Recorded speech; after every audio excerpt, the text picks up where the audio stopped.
इस बुक को आए हुए 24 घंटे भी नहीं हुए, और जो कि हर बच्चा करता है, बुक की चीर फाड़ करना, इसने वो काम शुरू कर दिया है। और इस बुक को 2 हिस्सों में बांट दिया है इसने, ये देखो हैं, ये अलग कर दिया और ये पूरी बुक अलग कर दी इसने। बुक फाड़ दिया आपने, बुक क्या करा है ये आपने, इसके टुकड़े टुकड़े क्यों किया आपने? नहीं नहीं नहीं, और फट जाएगी, और नहीं करो। तोता तोता, ये आपने फाड़ी क्यों? ये अलग, ये यहाँ से फाड़ी क्यों आपने? हाँ, तोता नहीं, मोर है वो। तोता तो ये है, ये रहा तोता, ये तोता, ये रहा तोता। ये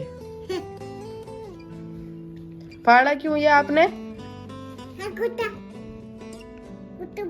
कुत्ता बिल्ला एक साथ बोलता है इनको, बोले कुत्ता बिल्ला, कुत्ता बिल्ला।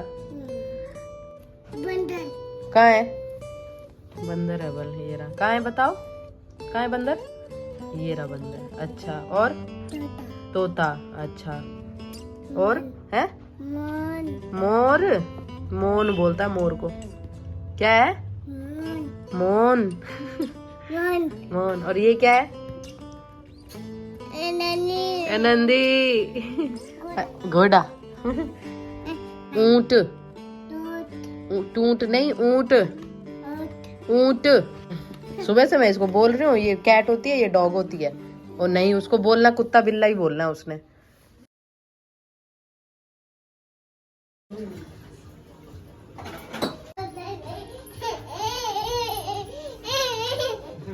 ऐसे क्यों चल रहा है तुम्हें?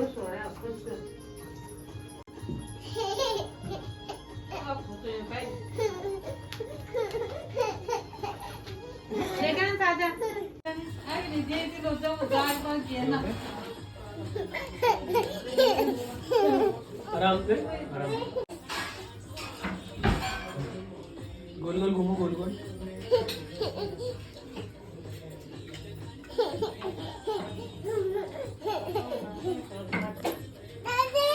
दादी दादी कौन है? दादी। दादी, आप रोटी खाओगे? क्या खाओगे आप बताओ, आप क्या खाओगे? हैं? आप क्या खाओगे? अभी वाली फुटेज में आपने देखा कि मम्मी आ गई हैं, और आपको दिखा होगा कि मम्मी है, और मम्मी के साथ जो है वो मौसी जी भी हैं। तो हम लोग किचन में काम कर रहे थे, खाना बना रहे थे रात का। तो ये उसी टाइम की वीडियो है, और ये वीडियो जो है वो 1 मार्च की रात की वीडियो है। तो मम्मी, पापा, मौसी और मौसा जी वो आ गए थे यहाँ पर वसुंधरा गाजियाबाद। एक्चुअली उनको आना पड़ा बहुत ही अर्जेंसी में। 1 तारीख को दोपहर तक कुछ ऐसा हुआ कि उनको अर्जेंसी में निकलना ही पड़ा, मतलब काफ़ी इमरजेंसी की सिचुएशन हो गई थी, तो उनको जो है वो निकलना पड़ा। तो इमरजेंसी ये थी कि हमारे जो छोटे मामा जी हैं, मतलब मम्मी और मौसी लोग, वो 6 भाई बहन हैं, 4 बहनें और 2 भाई।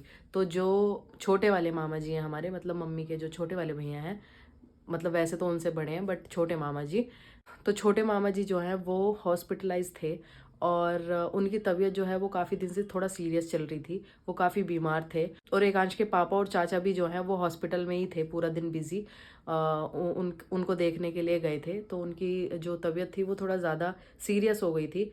तो डॉक्टर्स ने 1 तारीख की सुबह डॉक्टर्स ने बोल दिया कि मामा जी को वेंटिलेशन पे शिफ्ट करना पड़ेगा, क्योंकि उनको ऑक्सीजन काफ़ी कम हो गई थी, और भी काफ़ी चीज़ें थी।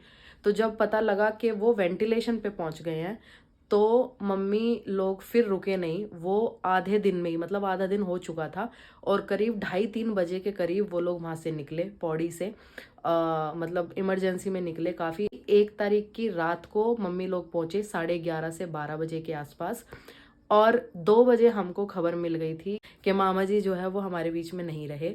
मतलब मम्मी और मौसी और ने सोचा था कि अभी जस्ट आए हैं, रात के 12 बज गए हैं, तो कल सुबह सुबह हॉस्पिटल चले जाएंगे मामा जी को देखने।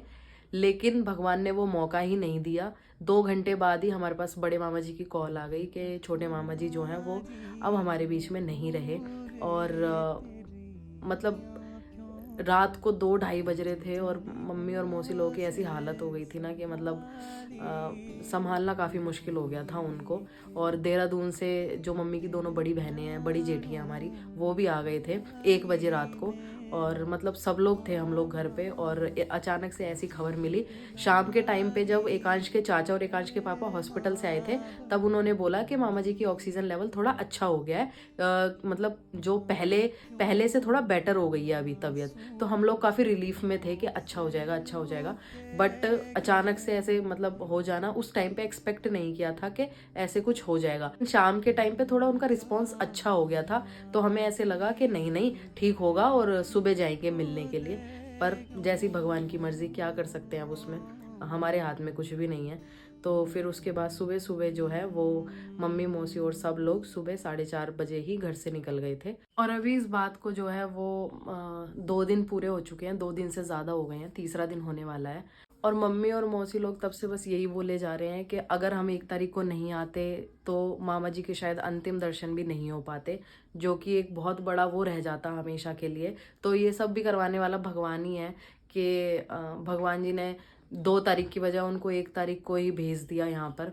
तो वो मतलब कम से कम मामा जी के अंतिम टाइम पे उनको देख पाए। और इस सब के बीच में एक सबसे अहम चीज़ जो थी वो ये कि नानी जी जो हैं वो गांव में हैं, तो उन तक ये बात पहुंचाना, इस चीज के लिए सब इतनी टेंशन में थे कि मतलब नानी जी को कैसे बताई जाए ये बात, तो नानी जी तक कैसे पहुंचाई जाए, मतलब ये खबर के ऐसे ऐसे हो गया और अब मामा जी नहीं है हमारे बीच में। बट फाइनली फिर कल शाम को नानी जी को ये बात बताई, और नानी जी की ऐसी हालत हो गई थी कि मौसी और मम्मी लोग बोल रहे थे कि वो फोन पे इतना जोर जोर से नानी जी रो रही थी कि मतलब सबकी यहाँ बैठे बैठे हालत खराब हो रही थी कि नानी जी को कौन संभालेगा।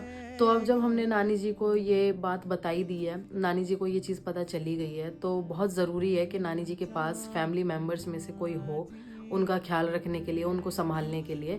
तो फिलहाल मम्मी और मौसी जो हैं वो छानी गांव चले गए हैं नानी जी के पास में। वो लोग शाम की रात वाली बस से जो है वो चले गए हैं छानी, और जितने भी दिन उनसे हो सकेगा वो नानी जी के पास रहेंगे। और अब जब मामा जी हमारे बीच में नहीं हैं तो मैं भगवान से बस यही प्रार्थना करती हूँ कि मामा जी जहाँ पे भी हों वो खुश हों।